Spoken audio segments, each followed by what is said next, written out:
여러분, 신앙생활 하다 보면 가끔 종종 이런 불경한 생각이 들 때가 있습니다. 하나님이 진짜 계신가? 하나님 계신 거 맞아? 혹시 여러분 이런 생각 해본 적 혹시 있으신 분들은 오른쪽 엄지발가락을 높이 들어보십시오. 네, 엄지발가락입니다. 여러분, 하나님 계시다는 걸 믿고 있습니까? 믿으시니까 오늘 예배 오셨죠.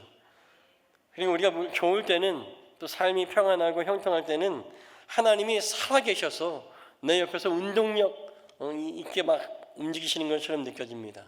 그렇게 믿습니다. 하지만 때때로 질병이나 경제적인 어려움, 학업과 진로의 실패, 인생의 환난과 고난을 만날 때 우리는 종종 물어보게 됩니다. 또 그 고난의 기간이 길어질 때 하나님이 계시긴 한 걸까? 하나님이 계시다면 왜 나를 이렇게 놔두고 있는 걸까? 내가 무슨 큰 죄라도 지은 걸까? 그래도 이 정도는 아닌 것 같은데, 이런 생각이 들 때가 있습니다. 여러분 어떻습니까? 오늘 연휴 중에도 이 예배의 시간을 기억하고 주님 전에 나오신 여러분들은 당연히 하나님이 계신 것을 분명히 확신하고 나오셨겠지만, 그러나 그런 여러분들도 때때로 내 인생에 어려움을 만났을 때 그때 내 마음 상태, 내 신앙 상태는 어땠을까 한번 돌아봤으면 좋겠습니다. 오늘 시편의 기자도 우리와 별반 다름없는 사람 같습니다. 전통적으로 이 시편의 말씀은 시편 9편과 이어지는 말씀으로 다윗이 이 시편의 저자로 알려져 있습니다. 다윗이 누구입니까? 이스라엘의 가장 위대한 왕 아닙니까? 끝까지 어린 시절 받았던 그 왕의 기름 부으심을 끝까지 믿음으로 하나님만 바라보며 이스라엘을 통일시키고 이스라엘의 가장 위대한 왕으로 아직까지도 넘버원으로 기억되는 믿음의 사람이었던 다윗 역시도 그의 성정은 우리와 별반 다름없다라고 하는 것입니다. 어렵고 힘들 때 하나님 계신 거 맞아요? 물어볼 게 있다라고 하는 것입니다. 오늘 우리가 읽지 않는 본문 1절과 2절의 말씀을 같이 한번 읽어보겠습니다. 1절과 2절 함께 읽습니다. 시작. 주님 어찌하여 주님께서는 그리도 멀리 계십니까? 어찌하여 우리가 고난을 받을 때 숨어 계십니까? 악인이 의스대며 약한 자를 괴롭힙니다. 악인은 스스로 쳐놓은 올가미에 스스로 걸려들게 해 주십시오. 아멘. 다윗도 하나님 앞에 탄식하며 기도합니다. 다윗이 차마 함부로 하나님 계시긴 하는 겁니까? 라고 물어볼 수 없으니까 어찌하여 그리 멀리 계십니까? 라고 부르짖으면서 왜 하나님께서 나의 어려움을 돌아보지 않느냐고 오늘 말씀에 울부짖으며 노래하고 있습니다. 나를 괴롭히는 악인이, 나의 그 어려운 상황이, 어려움이 마치 으스대듯이 나를 대놓고 괴롭히고 어렵게 하는데 하나님 어디 계십니까? 왜 멀리 계십니까? 왜 숨어 계십니까? 라고 탄식하고 있는 것입니다. 사랑하는 여러분, 천하의 다윗 왕도 어려운 환난과 역경에 있을 때는 마치 하나님께서 멀리 계신 것처럼 느껴지고 안 계신 것처럼 숨어 계신 것처럼 느껴지고 악인들이 나를 괴롭히는 게 정말 신이 없는 것처럼 하나님이 없는 것처럼 나를 괴롭히니까 우리 스스로는 정말 초라해질 수밖에 없다라고 하는 것입니다. 그래서 시편의 기자는 내가 이런 상황입니다. 내가 이토록 초라합니다. 내가 이토록 어렵습니다. 내가 이렇게 불쌍합니다. 주님, 하나님, 여호와여 나를 도와주십시오라고 하나님께 울부짖고 탄식하는 기도입니다. 오늘 시편의 소제목은 도움을 구하는 기도라는 소제목으로 되어 있습니다.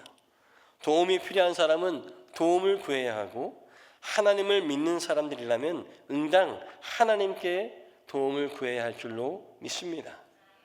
오늘 말씀의 제목은 나를 불쌍히 여기소서라는 제목으로 함께 은혜를 나누려고 합니다.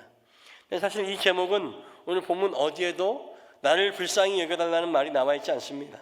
그런데 오늘 본문 전체의 이야기가, 오늘 본문이 다윗의 이 시편 기자의 심상을 잘 나타내주고 있습니다. 내가 이렇습니다. 악인들이 나를 이렇게 괴롭힙니다. 악인들이 이렇게 저렇게 이렇게 저렇게 3절부터 11절까지 이르기에 악인들은 이렇고요 저렇고요 하나님께 다 이릅니다. 악인들이 이렇게 나를 괴롭힙니다. 그런데 하나님은 어디 계십니까? 왜 숨어 계십니까? 왜 멀리 계십니까? 나를 불쌍히 여겨주시고 도와달라고 오늘 말씀은 다윗이 하나님께 간절히 도움을 구하는 그런 기도로 기록되어졌습니다. 시편의 모든 행간에서 모든 단어와 단어의 선택의 그 떨림 속에서 주님, 고통받는 나를, 억압받는 우리를 제발 불쌍히 여겨주십시오. 제발 이 연약한 자의 기도를 들어주십시오라고 하는 부르짖음을 느낄 수 있다라고 하는 것입니다. 사랑하는 여러분, 인생의 고통과 어려움 혹시 환난 가운데 계십니까? 하나님이 계신다는 것을 분명히 믿고 주님의 존재를, 주님의 음성을, 주님의 임재를 분명히 붙들고 기도하시는 우리 모두가 되시기를 간절히 소망합니다. 다윗도 하나님 멀리 계세요? 하나님 숨어 계세요? 무슨 말입니까? 다윗도 하나님의 임재가 느껴지지 않는다는 거예요. 하지만 다윗은 그럼에도 불구하고 하나님을 바라보며 기도했습니다. 루마니아의 공산주의 치하에서 지하교회를 이끌던 순교자의 소리라고 하는 그런 방송을 창립했던 리차드 범브란트라고 하는 목사님이 계십니다. 이 범브란트 목사님은 기독교인이라는 이유로 또 복음을 전한다는 이유로 1948년 루마니아 비밀경찰에 의해 체포되어서 지하 감옥에서 약 20년 동안 감옥에서 수감 생활을 했습니다. 그 지하 경찰들, 공산주의자들이 그 범브란트 목사님을 배교시키기 위해서 모진 고문과 쇠뇌 또 약물 주입을 막 했어요. 왜냐하면 범브란트 목사님이 배교하면 루마니아에 있는 모든 수많은 기독교인들을 좌절시킬 수 있는, 하나님이 없다라고 증명할 수 있는 일이 되기 때문에 이 범브란트 목사님을 배교시키려고 노력했습니다. 아주 고도의 심리전으로 리차드 범브란트 목사님을 배교시키려고 그들이 몇 년 동안 일절 누구와도 범브란트 목사님과의 면회를 허락하지 않았습니다. 그래서 갑자기 범브란트 목사님에게 아내에게 편지를 써라, 면회 오라고 편지를 써라라고 허락해 줍니다. 몇 월 며칠에 면회를 허락해 줄 테니 그날 와서 면회하라고 이렇게 편지를 보내라고 시켰습니다. 리차드 범브란트 목사님이 어린아이 같은 마음으로 들떴습니다. 사랑하는 가족을 만날 수 있구나. 몇 년 동안 말할 수 없이 고통스러웠지만 정말 힘든 건 가족의 소식을 알 수 없는 거잖아요. 자기가 어느 날 갑자기 체포돼서 사랑하는 아내가, 자녀들이 어떻게 됐는지도 모르는데 이제 아내에게 소식을 전할 수 있고 만날 수 있겠다고 하니까 얼마나 기쁜지 몰랐습니다.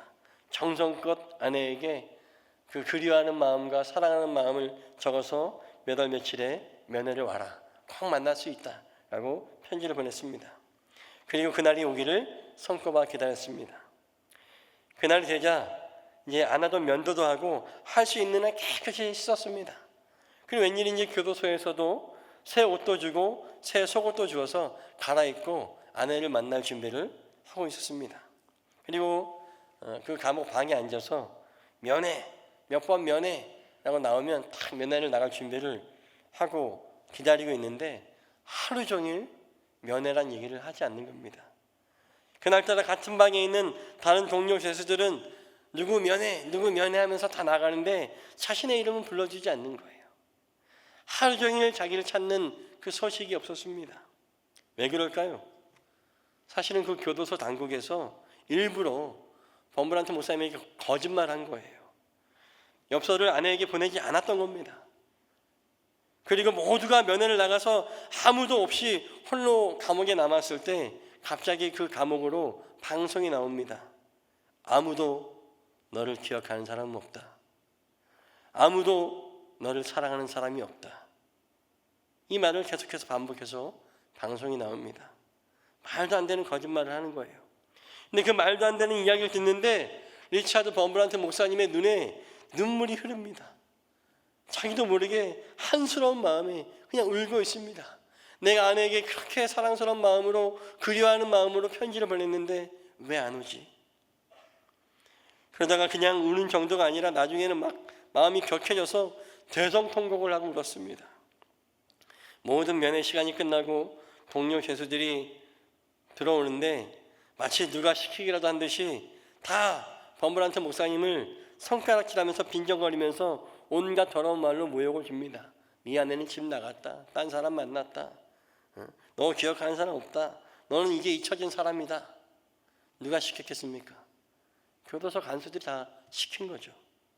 범브란트 목사님을 배교시키기 위해서 그렇게 시킨 거예요. 그때 또 감옥의 방송에서 또 이런 방송이 나옵니다. 신은 없다. 하나님은 없다. 하나님은 절대 없다라고 하는 말이 계속 흘러나와요. 그런데 너무 놀라운 것은 그 방송을 듣는 범브란트 목사님 마음에 점점 그 말이 믿어지기 시작한다는 거예요. 아무도 나를 기억하는 사람이 없고 아무도 나를 사랑하는 사람이 없고 하나님이 없다고? 하나님이 없다고? 그런가? 그럴지도 몰라. 그래서 내가 여기 이러고 있는지도 몰라. 나는 하나님께 내 믿음을 지키려고 몇 년 동안 말할 수 없이 고생을 하고 고통당하고 고문당해도 내가 이 믿음을 지켰는데 하나님은 나를 위해서 해주신 게 뭐지? 내 아내도 나를 잊고 나를 떠난 건가? 이미 슬픔에 사로잡혀 간수의 그 계략을 분별할 수 없었던 범브란트 목사님은 그때 너무나 큰 신앙적인 혼란이 왔다라고 그의 책에 기록하고 있습니다. 그런데 그때 갑자기 데살로니가후서 2장 3절의 말씀이 떠올랐습니다. 마지막 때에 배교할 자가 있을 거라는 말씀. 데살로니가후서 2장 3절 제가 읽어드리겠습니다. 누가 어떻게 하여도 너희가 미혹되지 말라. 먼저 배교하는 일이 있고 저 불법의 사람 곧 멸망의 아들이 나타나기 전에는 그날에 이르지 아니하리니. 이 말씀이 부전히 떠오르면서 머릿속에 그림 하나가 떠오르는데 예수님의 무덤가에 여인들이 울고 있는 그 성화의 한 장면이 머리에 떠오르는 거예요. 예수님이 십자가에 죽으시고 무덤에 묻히신 그 기가 막힌 사실, 예수님을 따르던 그 여인들, 예수님의 어머니 마리아 어떻게 이해하고 어떻게 받아들일 수 있었겠습니까? 예수님이 부활하기 전입니다. 그 다음날 여인들이 예수님의 장례를 준비하기 위해서 향품을 준비한 걸 생각하면 그들은 전혀 예수님이 부활하리라 생각하지 못했던 그런 사람들입니다. 그 여인들이 무덤가에서 돌아가신 예수님을 어찌할 수 없어서 그 무덤을 떠날 수 없어서 어두운 밤에 등 하나 가지고 울고 있는 그 여인들의 모습이 그려진 그 성화가 떠올랐습니다. 그때 범브란트 목사님이 하나님께 이렇게 기도했습니다. 하나님, 저도 이 여인처럼 아무것도 모르겠습니다. 이 여인들도 주님이 부활하실 거 모르면서 슬퍼하지 않았습니까? 저도 정말 하나님이 계신지 혼란스럽습니다. 아무것도 이해가 되지 않습니다. 그냥 저도 저 무덤가 여인처럼 울고 싶습니다. 하나님, 하나님 이렇게 부르면서 밤새도록 통곡하며 하나님을 부르며 울었다는 기록이 범브란트 목사님의 옥중 기록에 나옵니다. 사랑하는 여러분, 우리의 믿음의 삶, 신앙의 여정은 항상 형통하고 좋은 일만 계속되지 않는다고 하는 거예요. 생각해보면 지난하고 어려운 일들, 하나님이 정말 멀리 계신 거 아닐까? 어디 숨어 계신 거 아닌 걸까?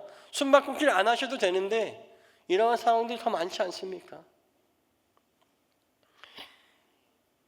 분명히 예수님을 믿고 믿음으로 사는 일, 그 속에 역경과 환난과 고난이 있을 거라고 성경은 분명히 말씀하고 있습니다.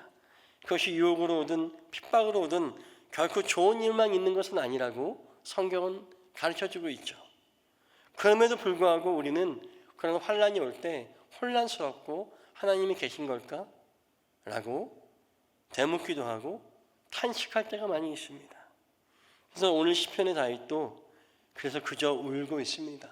탄식하고 있습니다. 하나님, 왜 이리 멀리 계십니까? 왜 숨어 계십니까? 왜 이렇게 나의 어려움을 보고 있지 않습니까? 그러면서 악인들이 자신을 어떻게 괴롭히고 내가 어떻게 힘든지를 토로하면서 계신지 모르겠는 그 하나님께 답답한 상황을 울부짖고 있는 것입니다. 이런 시편 기자의 마음, 또 방금 말씀드렸던 럼브란트 목사님의 상황을 생각하면서 여러분 우리 마음도 한번 동일하게 생각해 봤으면 좋겠습니다. 혹시 내 마음에 어려운 상황, 답답한 상황이 있다면 오늘 그것을 마음에 두고 우리 다시 한번 성경 말씀을 읽어보겠습니다. 우리 읽지 않았던 시편 1절에서 11절까지 말씀을 개역개정 성경으로 함께 읽어보겠습니다. 같이 한번 읽겠습니다. 시작. 여호와여 어찌하여 멀리 서시며 어찌하여 환난 때에 숨으시나이까. 악한 자가 교만하여 가련한 자를 심히 압박하오니 그들이 자기가 베푼 꾀에 빠지게 하소서. 악인은 그의 마음의 욕심을 자랑하며 탐욕을 부리는 자는 여호와를 배반하여 멸시하나이다. 악인은 그의 교만한 얼굴로 말하기를 여호와께서 이를 감찰하지 아니하신다 하며 그의 모든 사상에 하나님이 없다 하나이다. 그의 길은 언제나 견고하고 죄의 심판은 높아서 그에게 미치지 못하오니 그는 그의 모든 대적들을 멸시하며 그의 마음에 이르기를 나는 흔들리지 아니하며 대대로 환난을 당하지 아니하리라 하나이다. 그의 입에는 저주와 거짓과 포악이 충만하며 그의 혀 밑에는 잔해와 죄악이 있나이다. 그가 마을 구석진 곳에 앉으며 그 은밀한 곳에서 무죄한 자를 죽이며 그의 눈은 가련한 자를 엿보나이다.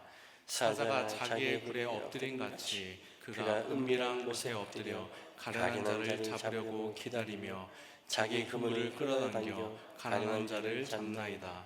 그가 그 굴에 엎드리니 그의 포악으로 말미암아 가련한 자들이 넘어지나이다.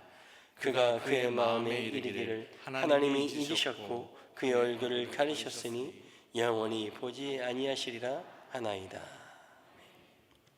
악인들이 이렇게 한다는 거예요. 악인들이 자꾸 우리를 속입니다. 믿지 않는 사람들이 지금 힘들어하는 나를 위로하는 것이 아니라 하나님이 계시겠어?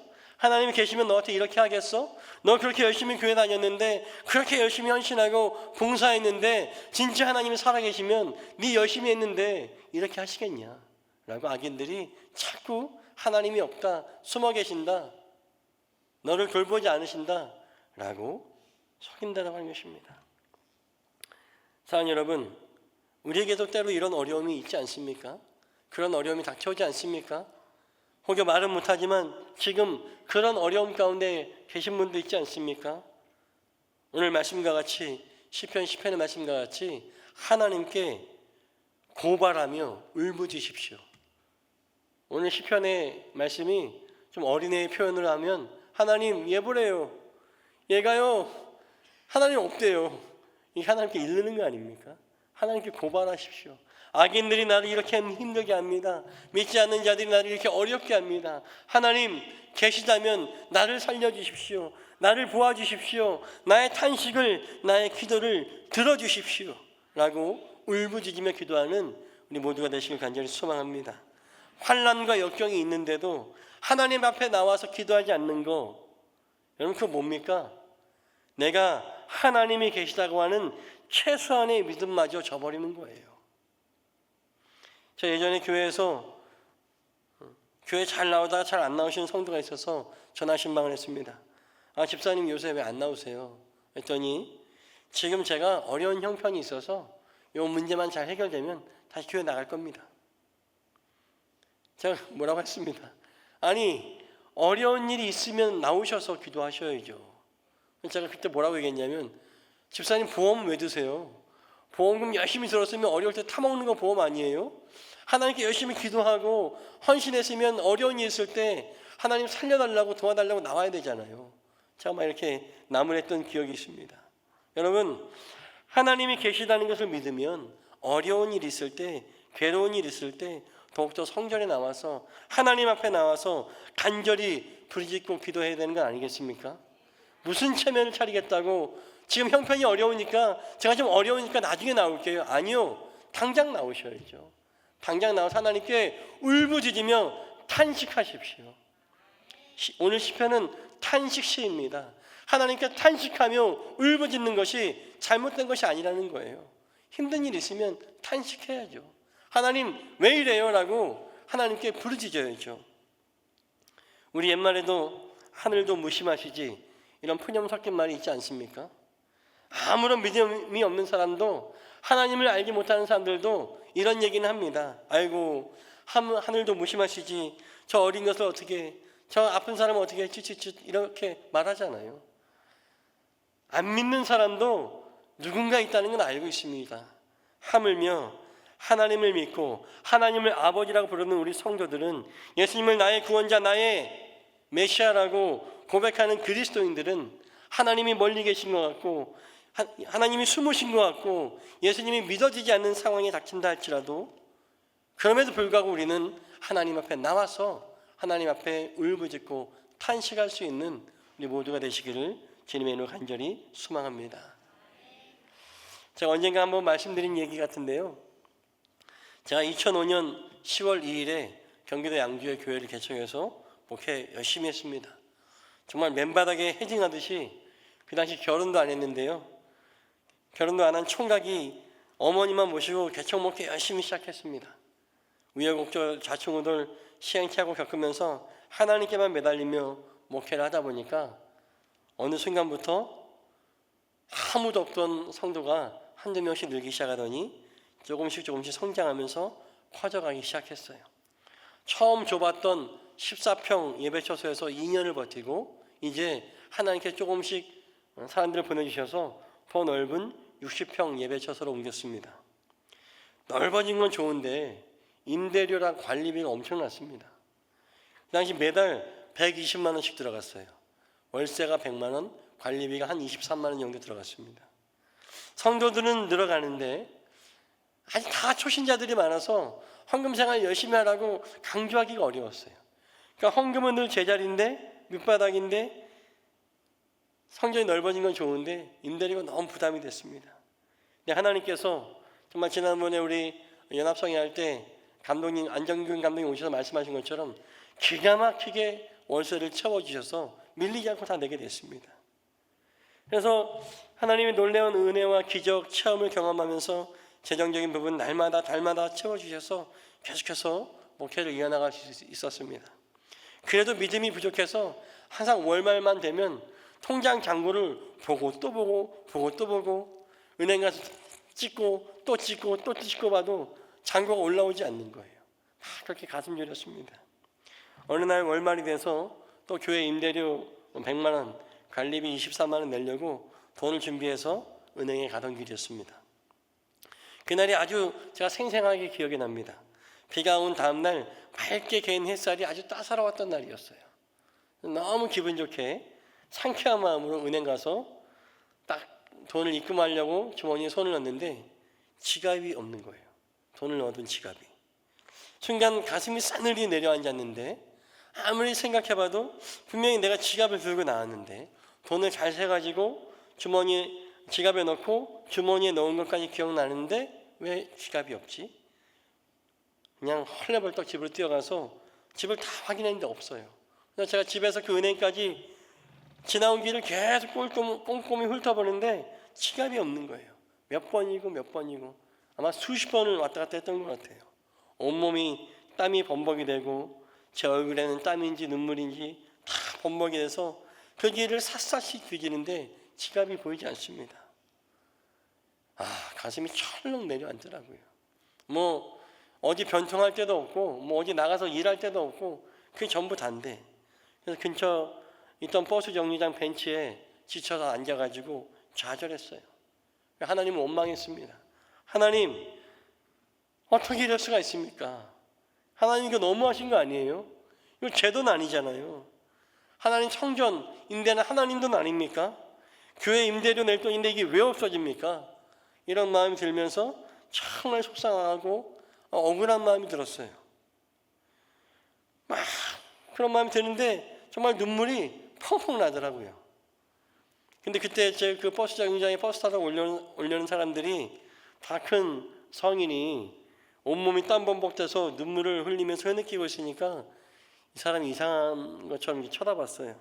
근데 저도 창피해서 그만하고 싶은데 너무 마음이 힘드니까 계속 눈물이 나오고 하나님은 원망했어요. 하나님 이게 뭡니까? 이게 뭐예요? 이러면서 정말 이렇게 막 원망하다가 나중에는 너무 정말 기가 막히니까 애처럼 징징거리게 되더라고요. 이게 뭐야 이러면서 막 징징거렸어요. 그러다 문득 제 마음에 하나님의 음성이 들렸어요. 하나님의 음성이라 저는 지금도 생각합니다. 너 이제 와서 징징거릴 거면 아까 지갑 잃어버렸던 사실 알았을 때 왜 나한테 기도 안 했니? 이런 마음을 딱 주시는 거예요. 갑자기 마음이 싹 싸해지더라고요. 하나님이 네 노력으로 열심히 찾기 전에 문제를 만났을 때 나에게 먼저 기도를 했어야지. 갑자기 이런 마음을 주시는데 정신이 번쩍 났습니다. 그러면서 마음에 이제는 아까는 눈물만 흘렸었는데 이제 콧물까지 나오면서 하나님께 회개하기 시작했어요. 제 마음에 나 같은 건 전도사도 아니다. 맨날 성도들에겐 어려움이 있으면 기도하라고 해놓고 정작 나는 이런 중요한 일에 기도 한 번 안 하고 내 뜻대로만 열심히 찾다가 안 되니까 지쳐가지고 하나님 이게 뭐냐고 징징대고 울면서 투덜대냐 이런 마음이 들면서 하나님께 기도하면서 회개하기 시작했습니다. 하나님, 제가 잘못했습니다. 전 전도사도 아닙니다. 전 믿음도 없습니다. 전 제 믿음은 성도만도 못합니다. 하면서 회개하면서 하나님, 제가 전도사 안 돼도 좋으니까 믿음으로 사는 성도가 되게 해달라고 눈물 콧물 흘리면서 열심히 하나님께 회개했습니다. 잃어버린 120만 원 하나님 저에게 귀한 가르침 주신 수업료로 제가 알겠습니다. 이 못난 종 가르쳐 주셔서 감사합니다라고 회개하면서 기도하는데 그때 그 버스 정류장 벤치에 앉아서 막 대성통곡을 하면서 콧물까지 흘리면서 막 회개하니까 옆에 있는 사람들이 슬슬 저를 피하더라고요. 얘 좀 이상한 사람인가 보다. 아무튼 뭐 그러든 말든 열심히 회개하고 마음이 너무 개운해졌습니다. 다 울고 다 회개하고 나니까 마음이 딱 잡혔어요. 하나님 120만 원 그 하나님 저를 귀하게 가르쳐 주신 수업료 레슨입니다. 자 이제 전도사로 우스대고 누구에게 뭐하라가 아니라 저도 성도로 살겠습니다. 하나님 믿고 살겠습니다. 이러고 다시 집으로 돌아가는 길이 오히려 감사했어요. 후련했어요. 놀랍게도 지금까지 거의 수십 번을 다니며 찾았던 그 길에 그 잃어버린 지갑이 풀스비에 살포시 올려져 있는 거예요.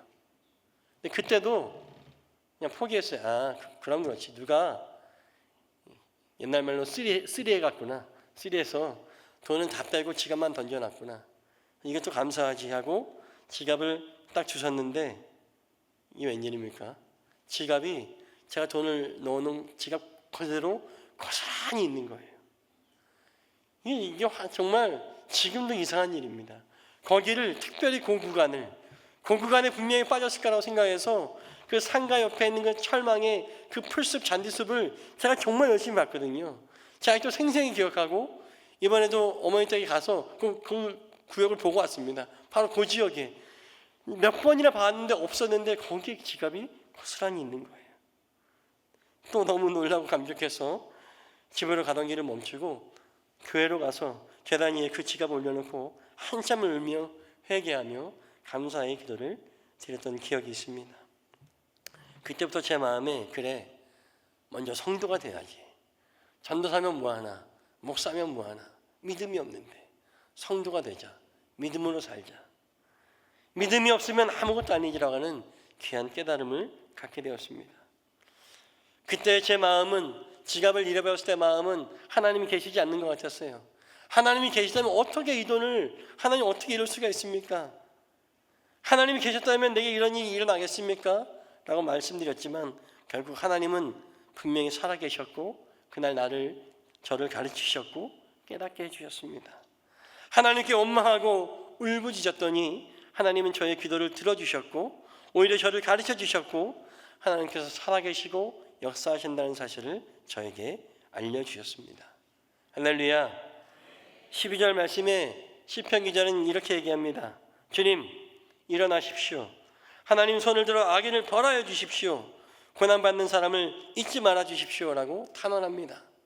제가 이 말씀을 읽으면 약간 좀 건방져요. 어떻게 하나님한테 일어나라 마라 손을 들어라 말아라. 하나님은요 한 번도 앉은 적 없으십니다. 항상 일어나서 불꽃과 같은 눈동자로 저를 쳐다봐 주시고 저를 지켜주시고 저를 위해 저를 보호하시는 분이 바로 하나님이신 줄로 믿습니다. 항상 일어나 계시고 항상 당신의 백성을 돌아보고 지키시는 분이 바로 하나님이십니다. 시편 121편 4절, 이스라엘을 지키시는 분은 졸지도 않으시고 주무시지도 않으신다라고 말씀하고 있지 않습니까? 할렐루야. 여호와께서 앉아 계신 것이 아니라 믿음이 연약하여서 고개를 떨구며 주저앉은 우리들이 이미 서서 우리를 불꽃과 같은 눈동자로 지켜주시는 하나님을 바라보지 못하는 거예요. 하나님과 그 눈이 마주치지 못하는 거예요. 내가 믿음으로 눈을 들어 주님을 바라보기만 하였다면 주님은 항상 거기에 계시고 우리를 도우시고 계시다는 사실을 알았을 텐데 믿음으로 바라보지 못했기 때문에 하나님을 찾지 못했기 때문에 우리는 하나님을 발견하지 못했던 것입니다. 사랑하는 여러분, 눈을 들어 주님을 바라보십시오. 이미 주님은 항상 거기에 계시고 우리를 도우시고 계시는 것을 다시 한번 마음에 새기시길 바랍니다. 하나님은 멀리 계신 것이 아니에요. 하나님은 숨어 계신 것이 아니에요. 내가 하나님께 멀어진 거 아닙니까? 내가 하나님께로 숨어 있는 거 아닙니까? 나를 향하신 하나님의 사랑은 처음부터 한 번도 변한 적이 없었는데 하나님을 향한 내 마음이 느슨해지고 내 믿음이 연약해져서 하나님을 원망하면서 하나님 어디 계시냐고, 왜 멀리 계시냐고, 왜 숨어 계시냐고, 악인이 나를 괴롭히는데 왜 나를 보지 않냐고 투정하는 거 아닙니까? 하나님을 찾기나 했습니까? 사랑하는 여러분, 하나님의 사랑은 변함이 없으신 것을 믿고 깨닫는 우리 모두가 되시길 간절히 소망합니다. 오늘 본문 17절 말씀을 개역개정의 말씀으로 함께 같이 한번 읽어볼까요?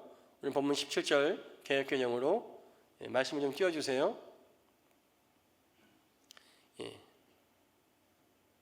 같이 읽겠습니다. 시작. 주님께서는 불쌍한 사람의 소원을 들어주십니다. 그들의 마음을 굳게 하여 주시고 그들의 부르짖음에 귀 기울여 주십니다. 아멘. 하나님은 겸손한 자의, 불쌍한 사람의 소원을 들어주시는 하나님이십니다. 나 스스로 할 수 있다, 내가 이미 섰다라고 여기는 그런 교만한 자는 넘어지게 하시고, 비록 바닥에 있다 할지라도 고개를 들어 하나님을 바라보며, 비록 그것이 탄식이고 원망이라 할지라도 하나님의 이름을 부르며 하나님, 나를 불쌍히 여겨달라고 겸손히 하나님의 권능을 인정하고 구하는 자의 기도를 하나님은 들으신다라고 하는 사실을 깨닫기를 간절히 소망합니다. 사랑하는 여러분, 오늘 이 밤에 다시 한번 우리의 고개를 들기 원합니다. 하나님을 바라보며 불쌍한 내게 힘과 능력을 달라고, 우리의 소원과 간구를 들어달라고 간절히 믿음으로 구하시는 우리 모두가 되시기를 간절히 소망합니다. 그리하면 지금도 또 영원히 살아계시고 역사하신 하나님께서 오늘 이 밤에 불쌍하고 겸손한 우리의 기도를 들으시고 긍휼히 여겨주시고 응답하여 주실 줄로 믿습니다. 그런 믿음으로 살아가시는 우리 모두가 되시길 간절히 축원드립니다.